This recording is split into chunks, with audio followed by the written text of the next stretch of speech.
이재명 대표에 대한 항소심 판결이 국민들 사이에서 지금 희화화되고 있는 걸 알고 계십니까?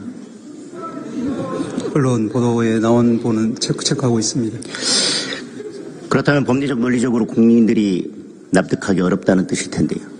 어떻게 생각하십니까? 이제 상고가 되었으니까 재판 사항이라서 제가 답변할 사항은 아닌 것 같습니다. 사전적으로 그리고 법률적으로 사진 확대를 조작이라고 동일하게 평가할 수 있습니까?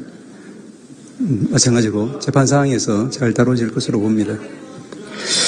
작년 10월 31일 선고된 2023도 16586 판결의 취지를 보면 어떤 표현이 허위사실 공표에 해당하는지 여부는 일반 선거인이 그 표현을 통하여 접하는 통상의 방식을 전제로 그 표현의 전체적인 취지와의 연관하에서 표현의 객관적 내용, 사용된 어휘의 통상적인 의미, 문구의 연결 방법 등을 종합적으로 고려하여 그 표현이 선거인에게 주는 전체적인 인상을 기준으로 판단해야 된다라고 판시하고 있습니다.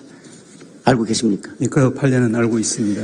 자, A라는 주장을 하고 그 결론에 이르는 과정을 설명하기 위해서 그 설명 과정에서 허위 사실을 공표하고 유권자의 입장에서는 발언자의 의도와 상관없이 그 내용이 허위 사실이기 때문에 A라는 주장의 의미가 달라졌다고 판단이 된다면 그것이 허위 사실이고 A를 설명하는 과정에서 나온 것이기 때문에 그것은 설명 과정에서 나온 것이라 아무 문제가 없다고 평가할 수 있습니까?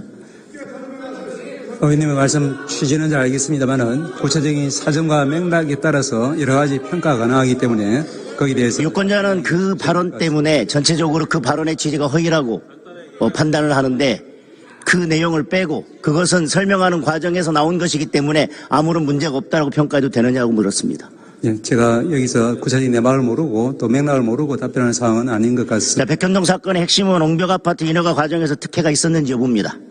국정감사장에 나와서 특혜가 아니라 국토부 공무원이 직무유기로 문제 삼겠다라고 협박을 해서 인허가를 한 것이다라는 취지로 답변했습니다. 자, 국토부 공무원이 직무유기로 문제 삼겠다고 협박했다라고 하는 것은 인식입니까? 사실입니까? 예, 그 부분도 상고심에서 재판사항으로 쟁점이 될 것으로 봅니다. 자, 유권자 입장에서는 국토부가 직무유기로 문제 삼겠다고 협박했는지가 가장 관심일 것입니다. 그런데 국토부가 직무유기를 문제 삼겠다고 협박했다는 발언은 결론에 이르는 과정에서 설명을 하는 내용이기 때문에 그 내용은 빼고 아무런 문제 없다고 평가를 했습니다. 유권자들이 생각할 때는 과연 국토부에 협박이 있었는지 직무유기를 문제 삼겠다고 했는지 여부가 가장 중요한 관심사입니다.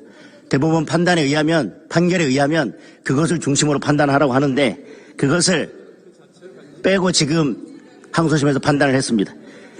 자, 이것이 문제되지 않는다고 판단한 것은 마치 왜 상한 생선을 팔았냐라고 따졌더니 생선살은 다 발라내고 가시 만들고 오히려 멀쩡한데 어디가 상했냐고 따지는 것과 똑같은 것입니다.